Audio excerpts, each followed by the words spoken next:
Aujourd'hui, je vais poser une question que tout le monde devrait se poser, et vous aussi, de chez vous, vous pourrez le faire. C'est qu'est-ce qu'on attend du couple, concrètement, surtout de son couple. Quelles sont les attentes que l'on a l'un envers l'autre. Donc aujourd'hui, je suis avec mon mari, et je lui laisse le plaisir du coup de répondre à cette fameuse question. Ok. Moi, ce qui me vient en premier à l'esprit comme mot, c'est vraiment la complicité. Donc, des moments de complicité où c'est qu'il y en a un qui entreprend quelque chose, l'autre rentre dans le jeu, et puis voilà, on fait chacun notre part de la chose et tout ça. Euh, Ça marche aussi pour les discussions. Faut que ce soit ouvert, qu'on soit à l'écoute vraiment de l'un et l'autre. Sans couper la parole, si possible, c'est mieux. Après, je sais pas, ouais, de partager le plus de moments, ça peut être en famille, ça peut être juste en tant que couple, ça peut être aussi de laisser l'autre partager des moments en solo à certains moments. On a tous le droit d'avoir des petits moments comme ça. Mais ouais, ce que j'attends du couple, complicité, respect, partage.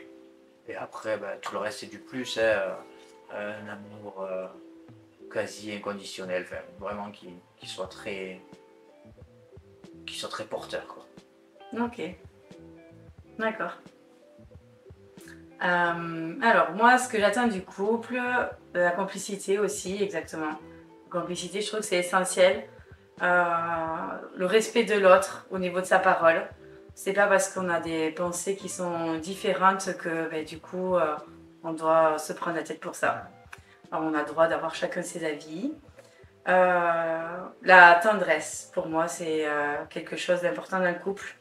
Tout ce qui est affection, les petits rituels comme le bisou le matin, le bisou le soir, certains petits câlins quand l'autre ne va pas bien, ne pas forcément fermer les yeux ou se dire bon je le laisse seule dans le coin et quand elle aura envie de me parler elle viendra, mais peut-être juste voilà, que l'autre pose la question, même si c'est pas le moment, toujours essayer de répondre dans je t'en parlerai plus tard, des choses comme ça. Et ce que j'attends du couple c'est vraiment ouais, une bonne communication quand même. Voilà, qu'on puisse parler vraiment de tout, même si on est en désaccord, qu'on puisse débattre chacun de notre côté. Voilà, la vie peut être un débat et c'est intéressant quoi. Et voilà, et surtout, l'essentiel, c'est de la joie. Donc rire, voilà, passer aussi des bons moments en famille, surtout quand on a des enfants. Voilà, tout jouer tous ensemble, partager des moments qui resteront gravés. Des balades. Ouais, c'est ça, exactement. Donc voilà, et puis avoir aussi une certaine liberté de pas toujours se dire est-ce que j'ai le droit de faire ci, est-ce que j'ai le droit de faire ça. C'est plutôt la confiance. Dans le sens où là, prochainement, je vais partir en déplacement. Euh, voilà, que tu n'aies pas une réaction de oui, mais qu'est-ce qu'elle va faire pendant ces 2 jours style, elle pense qu'à elle, elle a fait c'est un petit séminaire, mais c'est un séminaire pour moi perso.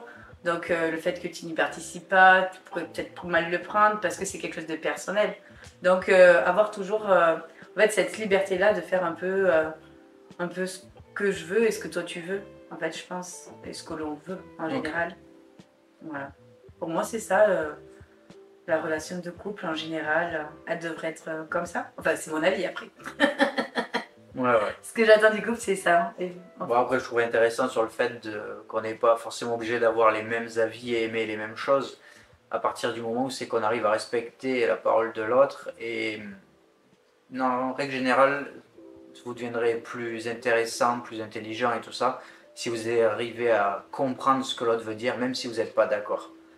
Et c'est là que vous allez vraiment grandir, quoi. Vous avez le droit de ne pas être d'accord, mais par contre, vous n'avez pas le droit de lui interdire de parler, quoi.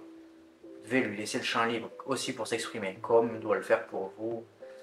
Donc, franchement, que vous ayez des avis qui soient différents, divergents, tant mieux, ça devrait vous rendre beaucoup plus intéressant, beaucoup plus fort. Et je trouve que c'est vraiment la complexité du couple de pouvoir s'écouter et de tout construire autour de ça.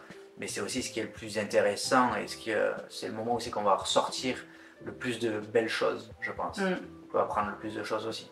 Bah, une belle ouverture d'esprit au final.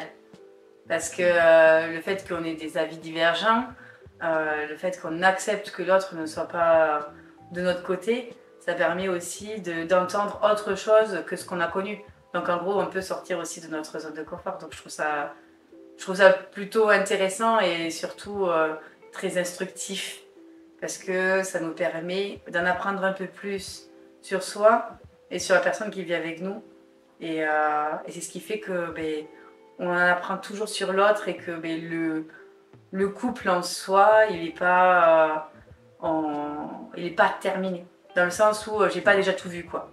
Donc il faut continuer à entretenir ce lien-là. C'est vraiment important d'avoir ses propres opinions, peu importe les sujets, mais ne pas toujours essayer de se ranger d'un côté ou de l'autre, parce qu'à un moment donné, on rentre dans on va dire, un tourbillon infernal, donc une certaine domination et soumission. Et le but, c'est pas de s'écraser par rapport à l'autre, mais plutôt vraiment un échange et un partage, et ne pas rester fermé et camper sur certaines positions, quoi. Donc, je trouve ça bien. Ok. Voilà. Eh bien, je vous remercie d'avoir écouté cette vidéo, et je vous dis à très bientôt. Salut.